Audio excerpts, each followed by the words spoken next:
दोस्तों, 5 दिसंबर 1945 की दोपहर को अमेरिका के फ्लोरिडा से 5 टॉर्पीडो बॉम्बर विमान एक रूटीन ट्रेनिंग मिशन पर निकले। मिशन का नाम था फ्लाइट 19।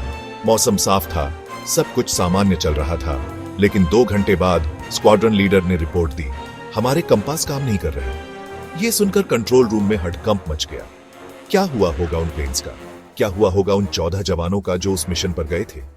दोस्तों, ये कहानी है बरमूडा ट्रायंगल की, एक ऐसी जगह जो सदियों से रहस्यों और गुमशुदगी का पर्याय बन चुकी है। कंट्रोल रूम से तुरंत बैकअप कंपास इस्तेमाल करने के निर्देश दिए गए, लेकिन वो भी फेल हो गए। नॉर्थ साउथ की दिशा समझ नहीं आ रही थी। प्लेन्स समुंदर के ऊपर भटक रहे थे। कप्तान टेलर, जो स्क्वाड्रन लीडर थे, उन्हें लगा कि वो गल्फ ऑफ मैक्सिको के ऊपर है। उन्होंने सभी प्लेन्स को ईस्ट की ओर उड़ने का आदेश दिया, लेकिन कुछ क्रू मेंबर्स को लगा कि उन्हें वेस्ट जाना चाहिए। शाम होते होते मौसम और बिगड़ गया, अंधेरा छा गया। 7:04 पर टेलर की आखिरी रेडियो कॉल आई।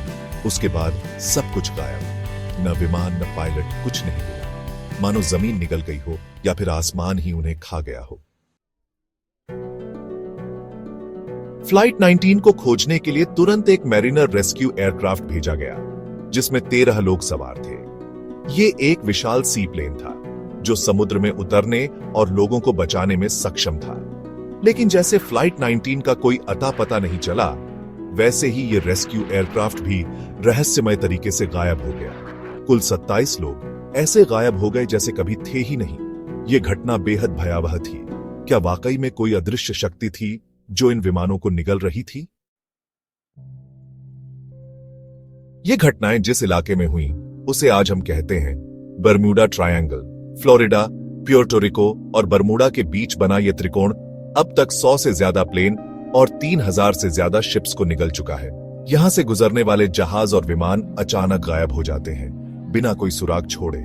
कई लोगों का मानना है कि यहां कोई अलौकिक शक्ति काम करती है, जो इन गुमशुदगी के पीछे है। क्या यह सच है? क्या बरमूडा ट्रायंगल वाकई में एक शापित जगह है? Chapter 4, historical cases. Bermuda triangle की कहानियां सदियों पुरानी हैं। 1492 में क्रिस्टोफर कोलंबस ने जब नई दुनिया की खोज पर निकले थे, तो उन्होंने यहां से गुजरते समय अपने कंपास में गड़बड़ी देखी थी।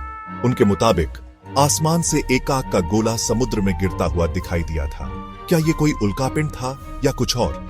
1918 में यूएसएस साइक्लोप्स नाम का एक विशाल युद्धपोत 306 लोगों के साथ अचानक बरमूडा ट्रायंगल में गायब हो गया। इस जहाज का कोई मलबा, कोई संदेश, कुछ भी नहीं मिला, मानो वो हवा में ही घुल गया हो। Chapter 5, Elon Austin story. 1881 में एक और रहस्यमयी घटना घटी। एलन ऑस्टिन नाम की एक शिप बरमूडा ट्रायंगल से गुजर रही थी। तभी उन्हें दूर से एक जहाज दिखाई दिया।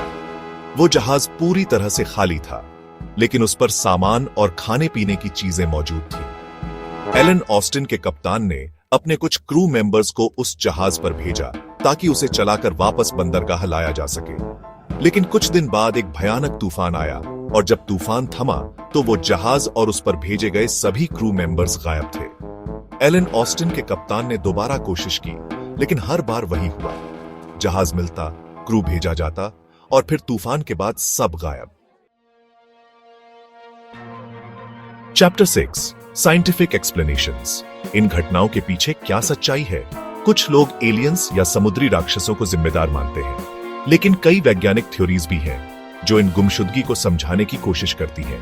एक थ्योरी है मैग्नेटिक कंफ्यूजन की। कहते हैं कि बरमूडा ट्रायंगल में धरती का चुंबकीय क्षेत्र असामान्य रूप से व्यवहार करता है, जिससे कंपास गलत दिशा दिखाते हैं और जहाज रास्ता भटक जाते हैं। दूसरी थ्योरी है शॉलो वाटर और हिडन रिफ्स की। बरमूडा ट्रायंगल में कई जगह पानी बहुत उथला है और वहां नुकीले चट्टानें छिपी हुई हैं। अगर कोई जहाज अनजाने में इन चट्टानों से टकरा जाए तो वो डूब सकता है। Chapter 7, title psychological angle. तीसरी थ्योरी है हाई हरिकेन रेट्स की। बरमूडा ट्रायंगल अटलांटिक महासागर का वो हिस्सा है जहां अक्सर भयंकर तूफान आते रहते हैं। ये तूफान इतने शक्तिशाली होते हैं कि बड़े बड़े जहाजों को भी पलक झपकते ही डुबो सकते हैं। चौथी थ्योरी है मीथेन हाइड्रेट्स की। समुद्र की सतह के नीचे मीथेन गैस जमी हुई होती है। कभी कभी ये मीथेन अचानक बुलबुले के रूप में ऊपर आ जाती है। अगर कोई जहाज इन बुलबुले के पास हो तो पानी का घनत्व कम हो जाता है और जहाज अचानक डूब सकता है। लेकिन क्या ये थ्योरीज उन सभी गुमशुदगी को समझा सकती है, या फिर कुछ ऐसा है जो विज्ञान के दायरे से बाहर है? मनोवैज्ञानिकों का मानना है कि बर्म्यूडा ट्रायंगल का रहस्य दरअसल एक मनोवैज्ञानिक घटना है जिसे बाडर-मेनहोफ इफेक्ट कहते हैं। यानी जब हम किसी चीज को ज्यादा नोटिस करने लगते हैं तो वो हमें हर जगह दिखती है। उसी तरह जब से बर्म्यूडा ट्रायंगल की कहानियां मशहूर हुई, हर गायब हुई चीज को उसी से जोड़ दिया गया। यूएस कोस्ट गार्ड और नेशनल ओशियानिक एजेंसी के मुताबिक बर्म्यूडा ट्रायंगल में गायब होने की घटनाएं बाकी समुद्रों से ज्यादा नहीं है। WWF की रिपोर्ट में भी ये दुनिया के मोस्ट डेंजरस वाटर्स में शामिल नहीं है।